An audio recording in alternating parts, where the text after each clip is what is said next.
Wow. in the daytimes and stuff. And once you learn about heat stroke, it's pretty easy to get by it. Anyways, so I guess Did when she just pee or did she poop? my ex-wife started having problems, she was drinking way too much and this and that. Yeah. And apparently the Lord knew that she was getting ready to pass or whatever it might be. And I was down on the river on this little cool water creek they had down there that I knew about. Yeah. And I was sitting down in there, and the Lord came to me. And he sat down, and he had came to me once before through another person after she had passed. And that's when I first realized that no doubt in the world the Lord's there and he's behind you. And anyway, so he sat down with me and he basically asked me, he goes, what side of the creek are you going to stay on? Are you going to stay over here on the dark side, or are you going to stay here on my side? And you stay here on my side and go with me and believe in me and trust in me. And he goes, and I'll take care of you. And so I made that decision right there that I'm staying on his side. I'm not going nowhere. That's when you told me the story. Yeah, I heard that part of that the other day. I immediately thought of Abraham's story. Yeah. Where you remember the river, Brad? Where there's people on both sides of the river. He has a dream. I don't remember that one. Yeah, I think it's Pearl of Great Price. I think. But there was two sides of the river, and you started telling me about this, and now it makes me. I'll have to go look up those scriptures. But there's two sides of the river. There's people on that side in the big spacious buildings, and there were people on this side. Oh, Lehi's dream. Lehi's dream. Yeah. Yeah. So that's what it is. Yeah. And I immediately thought about the choice, the side of the river that you're going to be on. Yeah. And you probably never heard that story, No, but I that haven't. story's in the scriptures. Never came across that one. And so when you sat down with you, what was that like? I mean, what was it? Just a spiritual feeling, or did you just feel like someone was sitting there? Oh next no, to he you? was there. He can't. It just the first time that I got to experience God like that was when my best friend's mom passed away. Yeah. And she really wanted me at her funeral more than anything, and it was a super tight, closed funeral. Yeah. And she had cancer. She didn't have time to. Her days were numbered down to about 3 days. Yeah. And she just never got coherent enough to be able to sign the paperwork. Right. So after she passed, my best friend called me. He told me what happened, real short. Dude, mom died. I got to go. I can't talk about this right now. Right. That's what he said. And so I went out, and I was pretty distraught about it. And I used to go down to bars a couple times a week back then, probably. And I went down to our little favorite bar, and I just sat down. I had one drink. About halfway through it, and I said, you know what? I'm going home. Don't want to deal with this. All the people and everything. So I went home and went in my bedroom, went in a 2-story apartment, and sat down on the bed. And all of a sudden, just chills from my feet all the way to the top of my head. I'm like, what's going on here? And then all of a sudden, I'm like, yo, and because I thought I felt somebody go across my back. Right. And I looked over here, and there's this light blue ball of light sitting on my shoulder. Wow. And Bill's mom started talking to me. Oh, Started saying, really? Brad, I appreciate everything you've always done for me. Every time you came to my house, it was just about helping out and fixing things around my house, and just all these thoughts were just rolling. I mean, I guess she was putting these thoughts through my head of, going out and fishing, taking care of her on the river, getting her all set up with a chair and a pole, and camping for 4 or 5 days out there, on the river, on sandbars out there on the Colorado River, and super peaceful and relaxing. And then she started saying, well, no, it's more fixing the dryer line, the gas line that you fixed for me, and the walls that you came in and repaired, and the doors that you fixed, and just the little repairs that I really never remembered, just things we did. Right. And at the same time, she told me, just after that, she told me, well, I gotta go. And she goes, do me a favor, tell Billy I love him. Yeah. And then I'm back home with Dad, where I've always wanted to be. Yeah. And this is the most wonderful thing ever. And the feeling that it came over my body was complete joy, relaxation, just a super. I'll never feel it again until I pass away. Yeah. There's no way. I just. Yeah. You just. And knew. I think that was his way of saying, look, Brad, I am here, and I need you. Back then, I think he was telling me I need you on board because things are going to happen here in the future with Melissa, and you gotta pay so I'll let attention. you know. So anyways, I really didn't want to say much to Bill about it. It probably took me 2.5 weeks to finally call him. Yeah. And say, you know, Bill, you need to sit down for a minute. Well, why? What's going on? I said, well, I go, your mom came to me the night after she passed away. Yeah. Wow. And he just went silent. So I told him what happened. And he goes, wow, Brad. He goes, you're freaking me out. I got to go right now. He goes, I'll call you back in a day or two. Okay, well, I love you, brother, and, you know, Yeah. God bless you. And he called me back about 2 days later, and he goes, you know, Brad, he goes, what you told me, he goes, he goes, it freaked me out. Yeah. He goes, my pastor had just came to me that day, and he told me the exact same thing, word for word. And he goes, and I realized you don't know my pastor, you've never met him. Yeah. You never had been to my mom's church. Yeah. And he goes, and when you said that, he goes, man, he goes, how, you know, he goes, that isn't a coincidence. He goes, it can't be. Yeah, that's right. And then so, you know, we talked about it and this and that, and well, a couple years later, I moved out to Yuma. And when I was out there, I was doing plumbing for West Star Plumbing, running a service truck, and my buddy wanted to, he was working for a pool company as a bookkeeper, taking care of all their books and paperwork and Sure. taxes and everything like that at the end of the year and this and that. And he's looking at the paper going, you know what, I think I can make better money cleaning pools. So he came to me with the idea. He goes, you know, Brad, I think about starting to clean pools. He goes, I just don't know how I'm going to do it because he goes, I still got to work for Paradise Pools until I'm making enough money. He goes, but I think I can put enough pools together within just a couple months to be able to match what I'm making now. Mm-hmm. And I said, well, let's do it. I'll help you out. So we'll get off of work at night. We'll go down. We'll get as many pools as we can do. And when we get to a point, we'll have to go in the morning and do a couple. So we went ahead and we did that and set up that whole thing for him. And that worked out real well for him. He's doing real well now. And so that's what put me over in Yuma. And then when I'd fallen on these kind of hard times, I'm not one that likes to ask for help. Yeah. You know, I put myself in a situation, I want to get myself out of that situation. Yeah. You know, and after the Lord had came down on the river there and talked to me, you know, the next day I got up early and I thought, I'm going to go out and I'm going to find myself some work. And I headed down off the river up towards town, and on the way up there, I had seen some guys that I knew, and I asked what they're up to, and they said, well, we're going to go to the brickyard over here. They're going to take everything that's going out of that brickyard, they're going to build a big hotel there. And I go, how are they going to move all those bricks? They go, well, they want to save them, so we're going to pick them up one by one and stack them. So we spent about a little over a week and a half, almost 2 weeks out there, gathering up all the bricks throughout the yard. Just had been out there for years and years and years, and you know, picking up bricks and finding rattlesnakes in there and everything else. You know. Yeah. And then that's what started me up here. You know, the Lord brought that to me, said, here's the money. And then just shortly when that started happening, they had contacted me. They had found me. They had contacted my friend in Yuma. He came out and found me and told me that I needed to call my dad. Yeah. So I went back to his house, called my dad, and come to find out that Melissa's mom had passed, and she was coming to Albuquerque because she was in a foster home. They found her. Yeah. So he started everything to get custody of her because she'd gone into the foster care. Right. And how old was she then? She was probably 10, 11, I believe it was, something like that, maybe. Yeah, close to 10 or 11, about 10, 9 or 10. Right.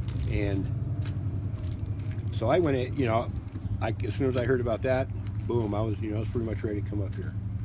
So I came up to Albuquerque and went over to my dad's house to start. He had a little motorhome there, and I was staying in a little motorhome. And I came up here about 2 or 3 days later to see about storage on the motorhome. To get, I was going to store it, get it up off of his front yard and stuff where he'd had it for years. And when I came up here to the office, started speaking to him, and I asked him if they had any work available, and she said, well, maybe we're looking for a maintenance man. She said, well, can you, this was Ollie Carisci's wife, Rizwana. She was running the office, just watching it at that time. I said, well, there's nothing I can't do as far as maintenance, except for extremely heavy electrical. 480, I don't touch. Anything else? Yeah. Right. Pretty much I can do just about anything. So, and just that fast, I came in the next day, had an interview, got a job, was given a place over here to live downstairs in the studio. and Blessing, Just to- tender mercies, just, right? just totally out of the ordinary for what happens with me when I go in for a job interview or anything else like that, you know. I mean, it was almost like the job was sitting here waiting for me. Yeah. They're just waiting for me to show up to take it. Yeah. Now I've been here 10 years. Wow. And I told him back then that I would trust in him. I would take his decisions completely and not question anything. Yeah, surrender. So right? totally, pretty much. So 10 years later, I'm still here. And now you're in position to be with your daughter and Oh, yeah. help Well, guide her through this Oh hard yeah, thing. you know, she's been up here the whole time, and I've just been super close with her, and because the state wanted me to have a permanent place and a permanent job for 3 years to be able to apply for custody for my daughter. Yeah. Well, you know what? That really didn't matter to me. What mattered to me is Melissa's with the family, and I'm close, and Yeah. she's being taken care of. Whoever wants to take the name, fine. If the state wants to do that, Well, that's their issue. It's not Yeah, a big deal to yeah, me. That's government. And and that's just the way it's been. So now we're 10 years out from that, and when she first got here, she wasn't having quite those problems. I mean, the problems were there, Yeah. but as she got into ice skating, you know, they started noticing some issues with shortness of breath, Yeah. this and that. So they started doing a lot more doctor's appointments, finding out her heart was getting stronger, that muscle was growing bigger and bigger and bigger. So it's been a guarded condition for those 10 years, and now it's at the point where she needs to have the operation. I mean, there's no doubt about it. They've tried every other option and this and that. So probably within the next month, hopefully, they're gonna finally get this operation and get it underway. And right now it's a matter of the insurance and who's gonna take her and and this and that. And so hopefully within the next week or two we're gonna hear something on where she'll be going and when she'll be going. Melissa, right? Yes, Melissa. Melissa. Now, 20 years old. 20 years old. She had a doctor's appointment about a month and a half ago. She went in for the doctor's appointment. It's kind of a basic checkup. They pull all the information. She's got a defibrillator and a pacemaker in her chest. At her young age, she was the youngest one in Albuquerque to have that. But they thought it was necessary. Well, she had a heart attack. She didn't even know about it, I guess. She must have been sleeping when it happened. So she went in for her checkup. Well, they downloaded all the information out there and said, okay, well, you're doing okay, go on home. And they called her right back. So Melissa, you need to come back to the hospital right now, right away. You had a heart attack. We need you in here now. So that's what's pressing everything right now, is the fact that the heart's getting so strong it just can't pump anymore. Yeah. The lower chamber cannot flex to do what it needs to do. So Well, here's the thing. This Brad, with our Brad here, we're this RV, and we've learned that the folks next door are going through cancer treatments. The folks down here, the wife and the daughter, one had a 10-year-old daughter had brain cancer. There's lots of love and prayers and support right here if you just reach out and talk to the people next to you. And Brad here, this RV place has needed him as much as he needed it, and it's amazing how you can go down by the river with a visit with Jesus and end up in exactly where you need to be. Stored, and then give us the Martian, Barbara the Martian, the Martian, and he's just so cool. And with Brad's Indian heritage, a healing stone. I can't even tell you what this means to our family, because our oldest sister is where his heritage came from, and we're searching that right now. And here it is, a healing stone. That's the way of the Lord saying, what you guys are doing is right, and keep up the good work and push forward. And part of the thing with me is, as a full service plumber, if I wanted to go out and search me a job, I could step into a full service truck, run 24-hour service for them when I needed to, and make a lot better money. But until the Lord grabs me by the shoulder, and he puts me in that position. I'm telling you, man. You see it. This is in eyes. It's what the Spirit does. It's taking a hit, believing in God, and just believing what He wants, and not to try to change it. Service. And He has showed me in so many different times and ways that I'm here. I'm taking care of you, and this is just where you need to be right now. So until things change, until he changes it, this is where I'll be. You know? So with that, anybody, is Melissa's last name Varney now? Yes. Yeah, it's fine. Brad and Melissa Varney, we need your prayers coming to Albuquerque. This is Bernalillo? It's called Bernalillo. Bernalillo, Well, but it's basically Albuquerque. So Brad and Melissa Varney, and if you're in this part of the world at what's this? USAR? What's the name of the park again? Stagecoach RV. Stagecoach RV. It's a beautiful place, beautiful people, and come meet this guy, and give him a hug and send some prayers for that girl. And we're going to put up on the website where we can go to her website and see how to support her as well. So anyway, we love this guy, and we love you guys too. So. Yeah, guys, we've had lots of questions about what does freeborn mean. Acts 22:28. And if you want to know what a freeborn man is, this is a freeborn man right here. Freeborn. Freeborn, not born free, freeborn. Freeborn? Freeborn. Acts 22:28, right there. That's right. Yes. You guys are cool. I like you guys. 9/11. I just showed him it was 9/11 as I wrapped up my Yeah. video. We happen to believe that's Jesus' birthday, September 11th, Yeah. 4 BC. And there's a lot of reasons why we believe that. Yeah. And we just wrapped that up. It's just funny at 9/11. My sisters are watching right now. This is live on Oh, is the it? internet, and they just wanted me to tell you how much they enjoyed listening and how much it inspired them to hear your story. So, thank Like you. I said, I'm pretty quiet. I usually don't tell people my story. Yeah. You know, I usually don't talk about it, but because you guys, But if you don't, because of the Brad, situation you guys came in with the Lord and this and that, and just, you know, it's another thing he's pushed me over to talk to these people. tell us, yeah. You know, yeah. they got a story. You got a story. Well, you know. this has to do with our family and children and grandchildren. I appreciate you sharing it, because I would share mine with yours. I promise you. Yeah. Anywhere I can help, I'm going to help and Yeah. serve. And it's a choice. Yeah. But you got to decide what side of the river you're going to be That's on. right. And you Yeah. gotta stay on that side Yeah. and not get stuck in the torrent waters and pulled to the other side, Yeah. which can be easy if you don't have your guard up A lot of and people. you're not paying attention. Yeah, it's just a choice. You have know. to decide. And since I've came up here, I've tried to help 3 or 4 of my good friends that have been down on hard situations. And one of my good friends that came by here,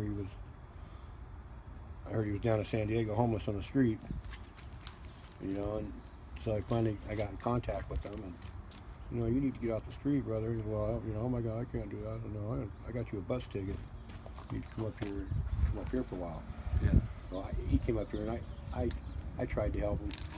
It didn't work out as well as I wanted it to. Yeah. Oh, But he moved on, and then all of a sudden the Lord came to him, just like He came to me.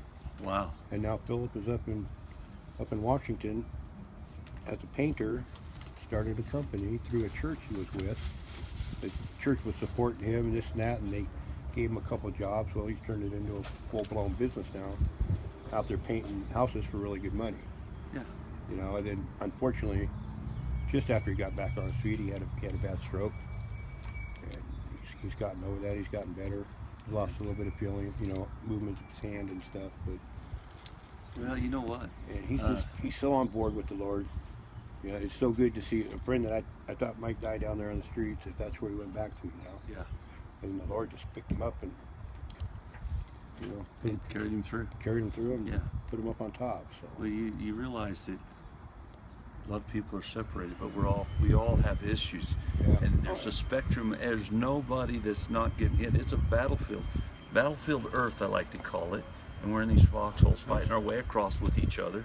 You can find, you know, and love the ones you're with. Don't hate the ones you're with. It's such a simple concept, which Yeah. is love one another as I have loved you. Is what He said. Not as you love you. A lot of people don't know how to love themselves, right? So the old rule was love one another as you love yourself, or do unto others as you do to yourself. No, He changed that. He says, here's the example. Love one another as I have loved you. We have to learn how He thinks, Yeah. so that you can love one another in the right way. It's just service, dude. And once you get there, it's that freeborn moment, right? It's where, like, I don't care about anything else except getting across this battlefield, help as many people as I can get across it. Once he comes into your life like that, it's gonna change you as a person. You know, I had about a year and a half ago, I had a guy get into my house in the middle of the night, and I was sleeping in the bedroom when Laura came in. She said, Brad, get up right with her. Somebody in the house. I go, what do you mean there's somebody in the house? She goes, there's somebody in the house. I do not know him, and he's a big guy. He's on the stairs. I go, what? You know, and right away I picked up my gun, and you know, I had to pull back, and I come around the stairs, and he's sitting down there on the stairs, and you know, it's 20 degrees outside, 19, 20 degrees outside. It's 10:30, middle of the night, in the winter, and you know, when I came around the stairs, you know, the first thing I did is clack. I go, look, brother, you need to get off my stairs and walk out that door right now. Well, he didn't want to go nowhere. It was cold. He looked around and he goes, you know what? You know, I said, no, you need to get out of my house, brother. I go, I got a gun on you. I go, I have a right to shoot you. I'm not going to shoot you until you're at least halfway up the stairs. Yeah. I go, I do not want to end your life. I do not want to be part of that. Yeah. I go, Wow. that's nothing I want to have to do to anybody. That's a crazy story. I go, you know, years ago, I'd have come down those stairs. I'd have beat you to death, brother. Yeah. I go, but right now, I'm going to stand here. I'm going to hold my ground. I go, you're not coming up the stairs because my wife's up here, and if you do, I'm going to end your life here today, brother. I go, you know, I go, we've already called the police, and she had the cops on 911. I told her, I go, you hold that phone up. I wanted to hear everything I got to say right here. Yeah. I'm putting it on the line. I go, you know, I go, I don't want to be in jail the rest of my life for something stupid like this. And Yeah. so it took the cops a few minutes to get there, but they finally got to my front door, and they came busting in with their, you know, fully automatic Yeah. AKs or whatever, you know, their M16s, and they told that guy, you know, get up. You know, Was he drunk or something? Just grabbed down and grabbed him, wham, right against the wall. Well, he went over and he robbed Walmart. And he was looking for somewhere to hide out. That's what the story came out to turn out to be. And they told me, they said, Mr. Varney, you exercise extreme patience today. These don't end like this. Yeah. Because there should have been a recovery off the bottom of your stairs. Well, look, I wasn't put on this earth to kill people. Yeah. And I go, and God's came into my life, so there's no way. Yeah, it makes you rethink the whole I go, ballgame. you know, I go, no. I go, not unless I have to. Yeah. And if I have to, then he knew I had to, period. You know, that's the way I felt about it. Well, once you choose this, it's scary to move into the future, in the unknowns. Yeah. That's the first step in faith, is moving into the unknown. Yeah. The unknown. You start organizing the thoughts, and then you know what you know, and you know what you don't know, and then you move forward, and surrender to that. That's scary for a lot of people. It's scary for me. Often, every week or two or three or four, I'll have a moment where I'm like, am I on the right side of the river? Once, you know, I guess I go through some of the same things. Yeah. You know, I go through that here sometimes. Yeah. I've had some real hard situations that typically I wouldn't have handled well, Yeah. and it wouldn't have ended well. You know, I'm talking with my boss, and Yeah. and how maybe sometimes how he's treated me in the past. And it's just amazing that as long as I follow the Lord, it doesn't change. Well, Brad, let me tell you Yeah. something. When I was 8 years old, my brother was 12 years old. He died in a boating accident. We were in the water all night long in a terrible storm, and his name was Brad. There's 120, 30 kids. There's our grandkids, great-grandkids of my parents' family, and this Brad here is on the trip with me. Yeah. And I've had moment after moment where I could feel my father talking to me Oh yeah. through this one, and he's the only one named Brad. Oh yeah. And you're another Brad that walks up here and tells this story. I appreciate it. Yeah. And these little things are just, people don't appreciate them, but they're little signs that if you know how to, you can pay attention. There's no accident that we didn't meet you. Yeah. Oh, I agree completely. There's no accident. This Yeah. Indian thing you brought, you have That's no right. idea. What I love about the Indian thing, because that is this family, my half-sister, my eldest sister, my half-sister, and she never got to know her father, who's Indian, and these guys all want to know that, and we're figuring it out. And all of a sudden, Brad is surrounded by Navajo, Iroquois, Yeah. And what tribe was this? This is Navajo. That's Navajo. That's Navajo Nation. Yeah, and you know, you just can't. They can't make that stuff up. And that's the one you guys biked Right? through. When you And came what I out. really love about it is it came through his crazy uncle here, you know, the Martian. So I get to get the crazy part, but he get the. I just love it because you just nailed us both right here Yeah. in a very personal way, and there's just no way. So I was telling her, I said, well, I'm not sure if he's going to know who Marvin the Martian is. Oh, I know Marvin. You do, I I go, would. he'll know. He grew up with him on Yeah, the that's TV right. and Bugs Bunny and Elmer Fudd. And Oh yeah, no, I love You know. that guy right there, that's when the world was the crazy Martian. a peaceful place. Yeah. It's changed so much nowadays. It's, Well, can we share some of our juice with you this morning? you know, I just had a big breakfast. My wife got up this morning Okay. Well. and pushed me down with a full breakfast, and I appreciate it. Yeah. But we are going out tonight. After work, we're going to go down and get us a juicer. And Oh, good. Get all of our stuff together and And start. what's your wife's name? Laura. Laura. Yeah. And we're going to start. Need We're to gonna do it, start dude. juicing. Yeah. Every day. It's the best medicine. Beyond, you can't believe what it means. You know, I Right there had it that is. one the other day, and I Right? truly feel and believe. You know what? Pour me a little glass of that, and I'll take some back to Laura. Yeah, you let her try Let her it. try that. Yeah, you got to. And, Now today we didn't have the celery, so we Here. put a little extra spinach. So it's going to be a little Just more. pour it back and forth between It's these. gonna be a Oh, that'll little work. more green today, but the greener the better.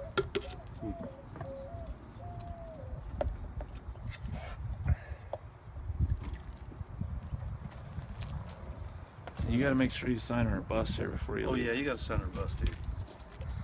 And Melissa's name or wherever. That's a good spot right up there, right here. See that?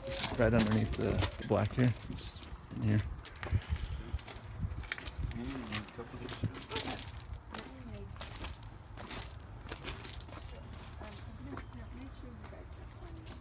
Hey, Matthew. Hey. Let's see. Yeah, sorry. You're okay.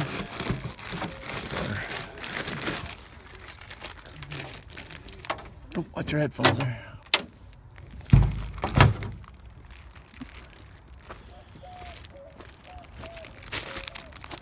Where you guys headed today? Raton.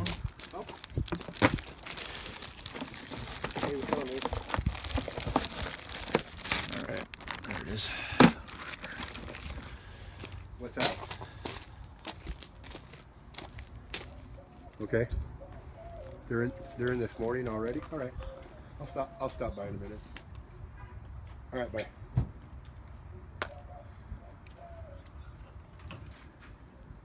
I want to put Melissa's name up on the top row. Yeah. And was there a website on that? Yeah, I've got that website I'll on. put that there too. So Yeah. I want you to sign it for the family here, whatever you feel like, okay? And So, but it doesn't work Anywhere. unless it's, you know, wet. Yeah. But you still And I'm gonna put bug juice, the hard Melissa's juice, name like up that. there. So top line's gonna be people All right. that really need the love.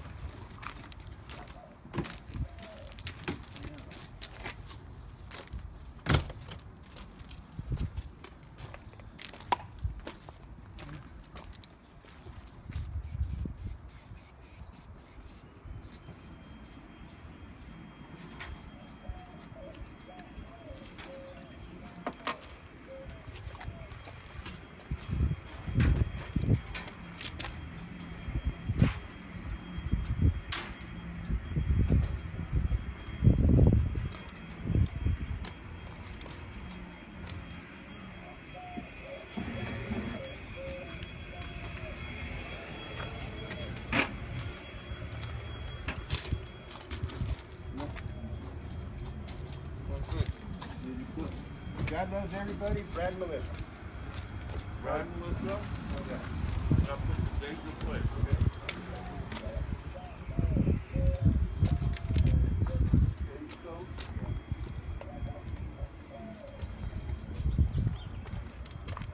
You guys see that fog coming this morning?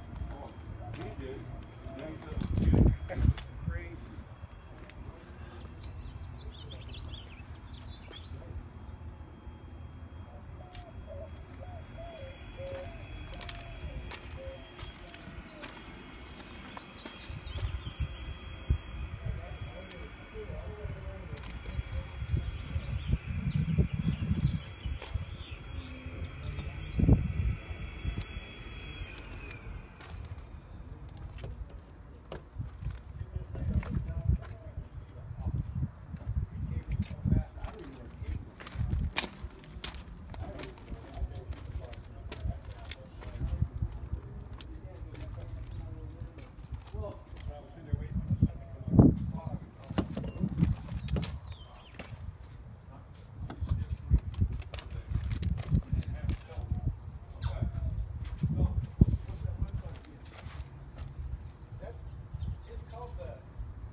start in.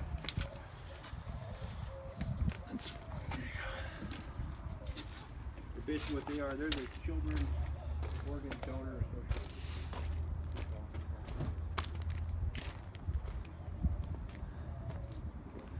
So we're in Rio Rancho, which is just north of Albuquerque, and today is our move day. It's Saturday. It's day 31 for us, and we just finished talking with Brad Varney. Great guy. If you're just seeing this now, go ahead and pull up the replay, and I've put the website for his daughter's heart transplant on the video here. And if you feel inspired, go out and support him, and let's make this happen for him.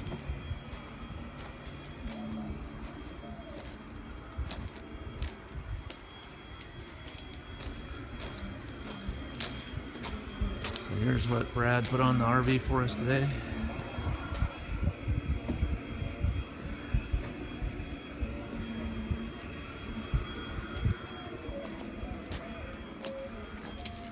And we're going to put Melissa's name right up here at the top of the RV, so everybody can see it, and we can get the word out and get some support for this heart transplant.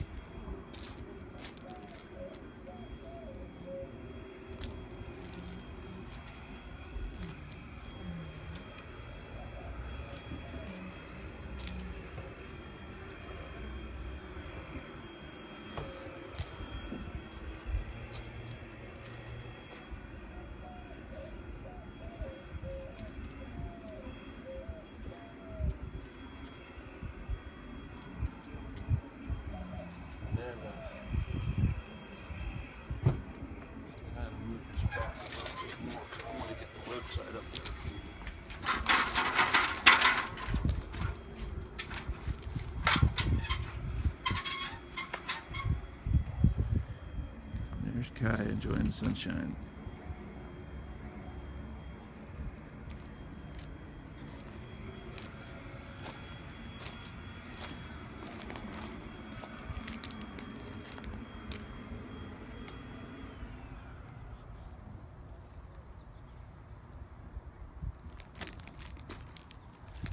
Alright guys, we're going to sign off here, but thanks for joining in.